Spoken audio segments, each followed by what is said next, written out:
સ્વાગત છે nation plus ન્યૂઝમાં। હું છું આપની સાથે હેતલ ભગત।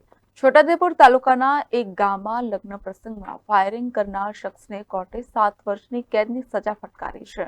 છોટાઉદેપુર તાલુકાના એક ગામમાં લગ્ન પ્રસંગમાં ફાયરિંગ કરનાર શખ્સને કોર્ટે 7 વર્ષની કેદની સજા ફટકારી હતી। આરોપી જુવાનસિંહ ભુલ્લાભાઈ રાઠવા રહેઠાણ રંગપુર ઉંમર વર્ષ 34 ને કોર્ટે 7 વર્ષની સજા ફટકારી છે। વર્ષ 2019માં રંગપુર પોલીસ મથકમાં આઈપીસી કલમ 307, 114 આર્મ્સ એક્ટ 25(1)A, 27(1), 29(30) તથા જીપી એક્ટ 135 મુજબ ગુનો નોંધાયો હતો। લગ્ન પ્રસંગમાં બંદૂક લઈને આવેલા અર્જુન રાઠવા પાસેથી બંદૂક લઈ જુવાનસિંહ રાઠવાએ ફાયરિંગ કર્યું હતું। ફાયરિંગમાં લગ્ન પ્રસંગમાં આવેલા 2 લોકો ગંભીર રીતે ઇજાગ્રસ્ત થયા હતા। સરકારી વકીલ સોનલ દેસાઈ અને જેબી પુરાણીની ધારદાર દલીલોને ગ્રાહ્ય રાખી કોર્ટે સજા ફટકારી હતી।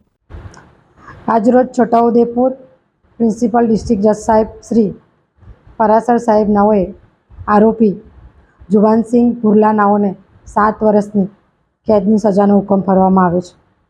બનાવની ટૂંકી હકીકત એવી છે કે રંગપુર પોલીસ સ્ટેશનની અંદર ગુના રજિસ્ટર નંબર 10/2019થી ઇપીકો કલમ 307, 114 આર્મ્સ એક્ટ 25(27) મુજબનો ગુનો દાખલ કરવામાં આવેલો હતો।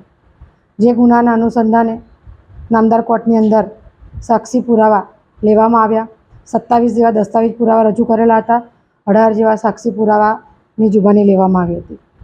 જે સદર કેસની અંદર ટૂંકી હકીકત એવી છે કે આ કામના ફરિયાદી ચંદ્રસિંહભાઈ દિતલિયાભાઈ રાઠવાનાઓના કુટુંબમાં લગ્ન હોય, જે લગ્ન પ્રસંગની અંદર આ કામના આરોપીઓ અર્જુનભાઈ તેરસિંહભાઈ રાઠવા અને જુવાનસિંહભાઈ ભુલ્લાભાઈ રાઠવાનાઓ આવેલા હતા અને એ લગ્નની અંદર અર્જુનભાઈ તેરસિંહભાઈ નાઓ સાથે પોતાની બંદૂક હોય અને એ બંદૂક આ કામના આરોપી જુવાનસિંહ ભુલ્લાભાઈ નાઓએ કૂંચવી લીધેલી અને તે વખતે દીકરીની વિદાય વેળાનો પ્રસંગ ચાલતો હતો।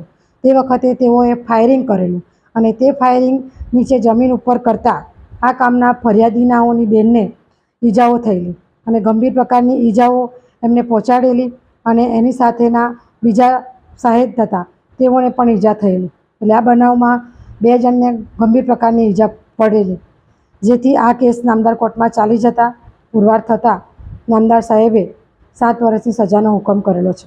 બેન દેસાઈ અને આ જે સદર કેસ છે તે હું અને પુરાણીભાઈ સાથે રહીને ચલાવેલ છે।